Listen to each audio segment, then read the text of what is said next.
Hi, thank you for being here. Welcome to the second episode of this Gastric Sleeve series, and today we're talking about the surgery and the first 10 days afterwards. There isn't a more humbling experience than being in the hospital. I feel like so much of our personalities are stripped down and we're left in our most exposed and vulnerable state, which is why I'm truly grateful to my entire medical team. The surgery itself was short. The biggest discomfort was after the anesthesia. The first day and the first night were most challenging. However, that was because of some noise that was around me. You need a quiet and dim environment so you can rest, and you're overly sensitive anyway. So one of the smartest moves that I could ever do was have an eye mask and earplugs so I can rest better. The hospital doesn't stop working, so there will be some noise around. Also, after the surgery, I didn't go into intensive care because I was in a very stable condition. My body is young, my blood tests were fine, so I had all the indicators pointing towards a good, stable recovery. Something really funny happened because they've put some sort of compressive bandages over my legs, and I think at night I was a bit delirious trying to fall asleep or in between dreams, and I moved my leg, I bent my knee, and I woke up scared thinking that I had the knee surgery again and that I've bent it and I've messed up my entire surgery. And it took me a while to realize that those are just compressive bandages. Also, in the first nights, I had nightmares that I was eating, that I was with someone and I just forgot that I've had this surgery and I took a bite of something like very harsh for the stomach, like chips or something solid and crunchy, and I'm going to die. I didn't experience any hunger whatsoever, and I can tell you that right now I have 10 days since the surgery. I have already lost 7 kilograms and I can't believe it. It's surreal. I wasn't even hoping for that. I haven't starved at all. I haven't felt hungry. Yeah, maybe I had some cravings, or at some point I was standing in an intersection surrounded by restaurants and foods that I really like, and I felt the smell and I just got a bit, I got cravings. However, I haven't experienced hunger, which is truly fantastic. Surprisingly, I noticed that my energy levels are quite high. Like, I get impatient, or I want to move around, or when I go for walks, I don't walk at my usual speed, but I walk pretty fast. So this is amazing. I was in the hospital for 5 days, and the best part of it and the main focus on the last 2 days were just IVs, so through which the medical team ensured that I stay hydrated in case I'm not prepared to, or able, more than prepared to, ingest 2 liters of water through tiny sips the entire day. One of the things that's somehow uncomfortable is gas that you have from the surgery that gets, sealed up and inside you, but it's not in your usual organs, so it's very hard for you to burp it. So you end up having this sort of pressure in your chest and in your throat that you can't really do much about it, but it really helps to walk around. And that discomfort took more than about a week, I would say.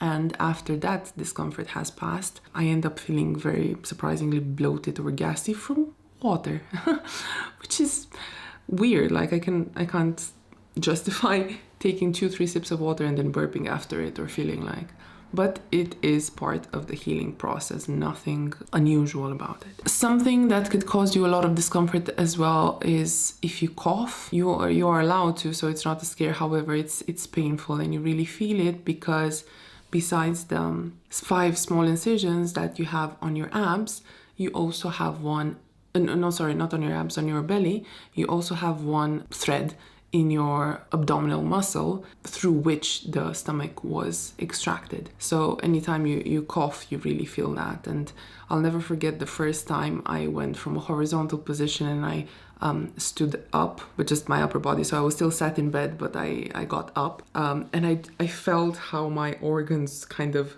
shifted inside. And when you think about it, it is something because there used to be something there. The surgery was simple, and I'm talking to you as if you know something about the gastric sleeve surgery, but in case you don't, it's a laparoscopy surgery through which, after they install their tools, they have a special device through which they cut your stomach, the bulky part of the stomach, and in the cutting process, the remaining stomach is stapled, as well as the part of the stomach that's going to be extracted. So I don't think the surgery itself lasts too long. I have to be honest, no sense of time of how long mine lasted.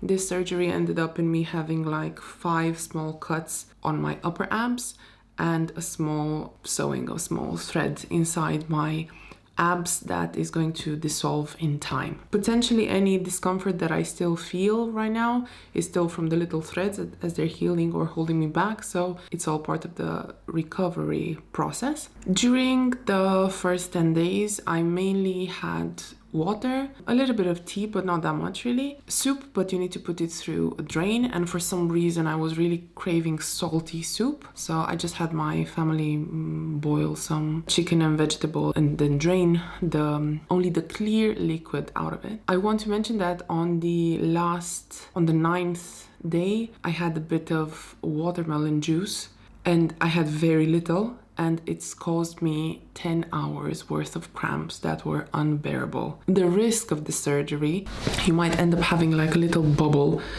or an opening in the part that's stapled together, and that in time can have serious complications, and I was afraid that that's what's happening yesterday, because usual cramps and usual bloating are uncomfortable for everyone, but imagine this in a stomach that's 3 centimeters wide. It was really painful. However, luckily I didn't have any temperature, or I haven't had any other symptoms or indications that what I've experienced is more severe. Thank God. But safe to say that on day 10 I'm just on water. It still baffles me that there are people who have never experienced seriously weight gain and the repercussions to it. I was thinking, why? I can't believe I need to go through this. After the surgery, when I was really sensitive, I sort of lost the bigger picture of why am I doing this? And this later on helped because I was so focused on the healing of my wound and my overall recovery that I forgot about weight loss, so I wasn't focused on checking the scales. So I was really surprised when I was seeing how every day those kilograms really dissolve. And this is more accelerated in these first 10 days because you're only on clear liquids. After this, the weight loss is going to slow down at a more sustainable rate. But the priority in the first month is the recovery, the healing of the stomach. It needs to close and seal properly and start functioning properly, so it needs to be treated really gentle and with a lot of care. And this is a period that you shouldn't underestimate under no circumstance, because any mistake that you would do at this stage is truly difficult to recover afterwards, and in case something goes south, you might end up needing second, third, fourth surgery. So prepare yourself and your house for things that would make this complicated, because mentally you don't realize what you've done and what's happened.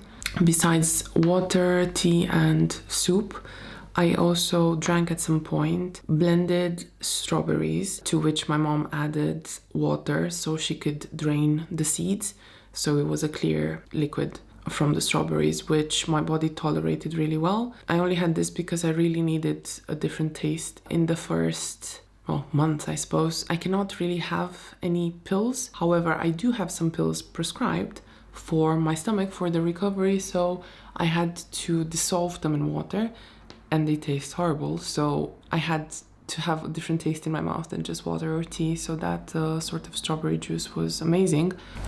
There's also about 3 weeks of injections that I do in my belly to prevent blood clots forming. It's imperative to walk. Walking is the primary sport and physical activity in the first 2 months post-surgery. So on the, I think, 3rd day, I started walking around the hospital, and once I got home, I started walking anywhere from 5 to 7 kilometers, but split. One of the things I noticed was that I couldn't really walk around in the morning, because in the morning you're more dehydrated. So I had to hydrate my body, and then in the evening I would be much more functional. I established a little route around my neighborhood that also has benches in case I need to sit down. And stuck to my hand, I always have a water bottle, because you need to drink constantly in little sips, not a lot at once. And staying hydrated and moving around does wonders for both for your mind as well as for your body. Thank you for being here.